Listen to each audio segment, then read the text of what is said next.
பக்த கொடிகளே, மெய்யன்பர்களே, இன்றைய மார்கழி 8ஆம் நாள்.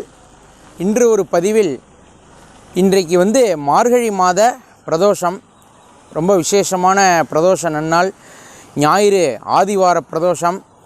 அது மட்டும் அல்லாமல் இந்த 2023 இந்த வருஷத்துடைய கடைசி பிரதோஷம். ஒரு வருஷத்துக்கு 24 பிரதோஷம் வரும். அந்த வகையில் இது 24வது பிரதோஷம் இன்றைக்கு. அடுத்த புது வருஷத்தில் தான் இன்னொரு பிரதோஷம் வரும். இந்த பிரதோஷ நன்னாளில், அந்த பிரதோஷ காலத்தில் நாம் எல்லோரும் சிவ ஆலயங்களுக்கு சென்று சிவனை வழிபட வேண்டும் அப்படிங்கிறது நம்மளுடைய முறை. அந்த வகையில் இன்றைக்கு எல்லோரும் தவறாது அந்த 4:30 to 6 அந்த பிரதோஷ காலத்தில் கோயிலுக்கு கலந்துக்குமாறு கேட்டுக்கொள்கிறோம். அதில் என்னென்னு கேட்டிங்கன்னா, அந்த பிரதோஷ காலத்தில் 33 கோடி தேவர்களும் அனைத்து தெய்வங்களும் சிவ ஆலயத்திற்கு அந்த பிரதோஷத்தில் கலந்துக்கிறதாக ஐதீகம். அந்த ஆழகால விஷயத்தை சிவன் உண்டு, அதிலிருந்து அவர் மீண்டு எழுந்து அந்த சந்தோஷமான அந்த நிலை தான் பிரதோஷம் அப்படிங்கிறது.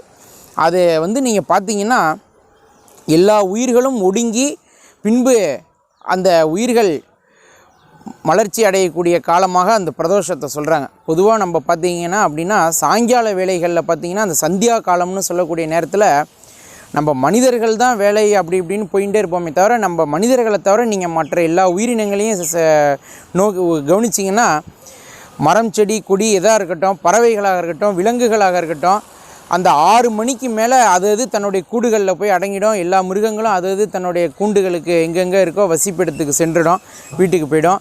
மரம் செடி கொடியே கொஞ்சம் அது பார்த்திங்கன்னா மரங்கள்லாம் தளர்வாக இருக்கும், மறுநாள் காலையில் தான் அது புத்துணர்வாக இருக்கும். அதுபோல் அந்த பிரதோஷ காலம் அப்படிங்கிறது எல்லா உயிர்களும் ஒடுங்கி அதுக்கப்புறமா மலர்ச்சி அடையக்கூடிய ஒரு காலம். அதனால் எல்லோரும் அந்த நேரத்தில் சிவபெருமான்கிட்ட வேண்டிக் கொண்டு எல்லா வேண்டுதல்களையும் வைக்கும் பொழுது அனைத்து தோஷங்களும் விலகுகிறது. பிரதோஷம் அப்படின்னாலே மிகப்பெரிய தோஷங்களை கூட விலக்கக்கூடிய ஒரு காலம் அப்படின்னு அர்த்தம்.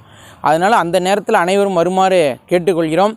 நமது ஆலயத்தில் ஒவ்வொரு பிரதோஷமும் 108 சங்காபிஷேகம் நடக்கும். அது நம்ம பார்க்கக்கூடிய அன்பர்களுக்கு தெரியும், இன்னும் தெரியாதவர்களுக்காக சொல்கிறேன். அது ரொம்ப விசேஷம், எந்த சிவாலயத்திலும் இல்லாத ஒரு தனி சிறப்பு.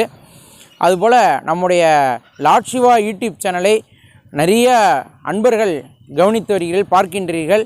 அதில் இந்த சப்ஸ்கிரைபு மறக்காமல் எல்லாரும் செய்யுமாறு. ஏன்னா சப்ஸ்கிரைப் பண்ணிவிட்டு பார்த்தா தான் லைசன்ஸ் வாங்கி வண்டி ஓட்டுற மாதிரி.